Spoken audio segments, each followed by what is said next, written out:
ہر نماز میں بتایا جاتا ہے، لیکن سنی انسنی. ہم لوگ یہاں سمجھاتے ہیں کہ جنت کی طرف دوڑو، کہ نیکی جنت میں لے جاتی ہے، اور صفیں درست کرو.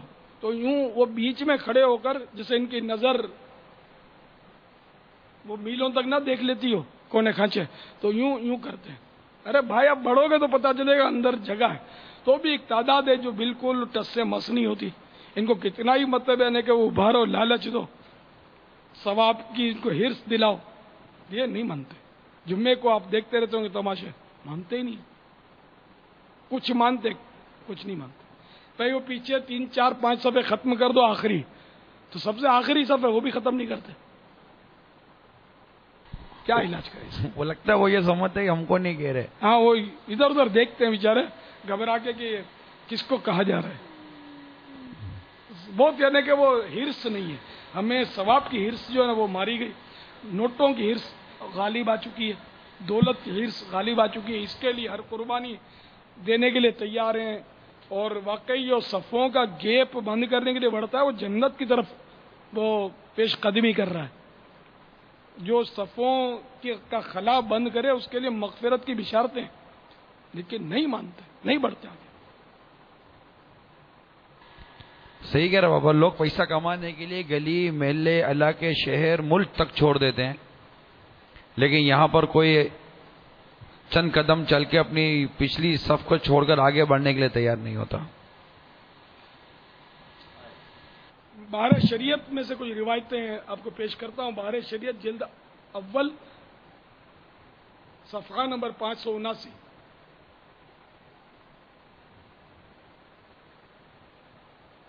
میں اس کو مختصر کر کے عرض کرنے کی کوشش کرتا ہوں. اللہ عز و جل اور اس کے فرشتے صفحے اول پر درود بھیجتے ہیں. لوگوں نے عرض کی. اور دوسری صف پر فرمایا اللہ عز و جل اور اس کے فرشتے صفحے اول پر درود بھیجتے ہیں. لوگوں نے عرض کی اور دوسری پر فرمایا اور دوسری پر. اور فرمایا صفوں کو برابر کرو اور مونڈھوں یعنی کاندھوں کو مقابل یعنی ایک سیدھ میں کرو، ایک دوسرے کے سامنے کرو. اور اپنے بھائیوں کے ہاتھوں میں نرم ہو جاؤ اور کشادگیوں یعنی گیپس کو بند کرو کہ شیطان بھیڑ کے بچے کی طرح تمہارے درمیان داخل ہو جاتا ہے. ایک تو ہوتا ہے دمبا جس کے پیچھے چکی ہوتی ہے، اور ایک دمبا ہوتا ہے جس کے پیچھے چکی نہیں ہوتی، خالی دم ہوتی ہے، اون ہوتا ہے اس پر دمبے کی طرح. اس کو بھیڑ بولتے ہیں. تو بھیڑ کے بچے کی طرح شیطان وہ گیپ میں داخل ہو جاتا ہے. لیکن یہ قوم ہے کہ وہ کس سے مضبوطی نہیں کریں کیا.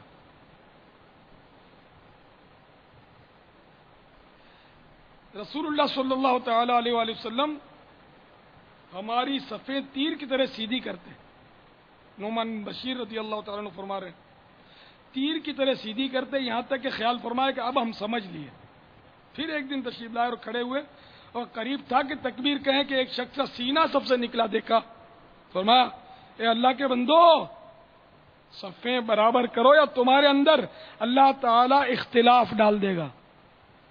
تو یہاں سینہ آگے نکلنا کیا، تو بندے کا بندہ ہی آگے نکلا ہوا ہوتا ہے، کوئی بندہ پیچھے کھڑا ہوتا ہے، کسی کا وہ کوئی تک ہی نہیں ہمارا. تو اب دیکھو یہ میرے آقا صلی اللہ علیہ وسلم صفوں کا کتنا اہتمام فرماتے تھے کہ ایک کا سینہ نکلا ہوا دیکھا تو فرمایا کہ صفیں برابر کرو، تمہارے اندر اللہ یا صفیں برابر کرو یا پھر تمہارے اندر اللہ تعالی اختلاف ڈال دے گا. ایک حدیث میں فرمایا صفیں برابر کرو، کہ صفیں برابر کرنا تمام نماز سے، یعنی نماز کو مکمل کرنے سے اس کا تعلق ہے، کامل و اکمل کرنے سے اس کا تعلق ہے. ایک حدیث شریف میں فرمایا جو صف کو ملائے گا اللہ تعالیٰ اسے ملائے گا، اور جو صف کو قطع کرے گا یعنی کاٹے گا اللہ تعالیٰ اسے قطع کرے گا، اسے کاٹ دے گا.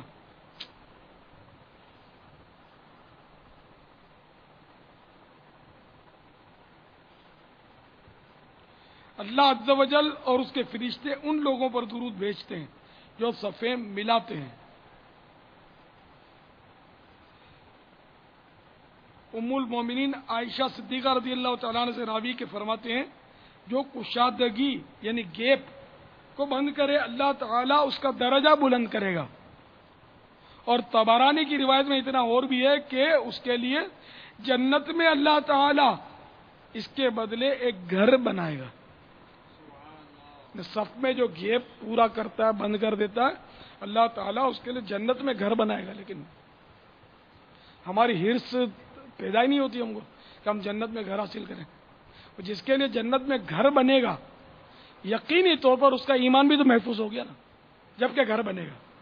کہ بغیر ایمان کے تو جنت کا داخلہ بھی ممکن ہی نہیں ہے. جنت کا داخلہ تو گھر ملے گا ہی نہیں. تو کتنی پیاری بشارتیں ہیں. افسوس دیکھو سرکار صلی اللہ تعالیٰ علیہ وسلم کس طرح صفحے درست کرتے تھے، ہم نہیں کرتے. میں نے کہا نا ہم اس طرح تو کرتے نہیں ہیں. رسول اللہ صلی اللہ تعالیٰ علیہ وسلم صف کے ایک کنارے سے دوسرے کنارے تک جاتے، تشریف لے جاتے، اور ہمارے مونڈھے یعنی کندھے یا سینے پر ہاتھ پھیرتے اور فرماتے مختلف کھڑے نہ ہو کہ تمہارے دل مختلف ہو جائیں گے، اختلاف میں پڑ جائیں گے. ایک حدیث میں فرمایا اس قدم سے بڑھ کر کسی قدم کا ثواب نہیں جو اس لیے چلا کہ صف میں کشادگی کو بند کر دے، یعنی گیپ کو بند کر دے. جو صف کی کشادگی بند کرے اس کی مغفرت ہو جائے گی. اب مغفرت کروانے کا جذبہ، جنت میں گھر بنانے کا جذبہ ہے تو صفوں کو درست کرنے کا ذہن بنائیے، خوب ذہن بنائیے. اور صفوں میں بالکل خلا یعنی گیپ نہیں رہنا چاہیے، کشادگی نہیں رہنی چاہیے. اور جب تک کونے تک صف پوری نہ ہو جائے جان بوجھ کر پیچھے نماز شروع کرنا یہ جائز نہیں ہے، گناہ ہے. اس کو سمجھنے کی کوشش کریں. اب چونکہ اعتکاف میں تو رش بہت ہو جائے گا، انشاءاللہ ہو بھی گیا تو صفیں ہماری انشاءاللہ امیدیں پوری ہوتی رہیں گی. لیکن اس کے علاوہ بھی زندگی رہی تو ہمیشہ کے لیے آپ اپنا ذہن بنائیں. ناظرین بھی ہمارے مدنی چینل کے ذہن بنائیں کہ جب تک اگلی صف کونے تک پوری نہ ہو پیچھے صف میں نماز شروع خود بھی نہ کریں، دوسرا کر رہا اس کو بھی انفرادی کوشش کر کے باز رکھیں.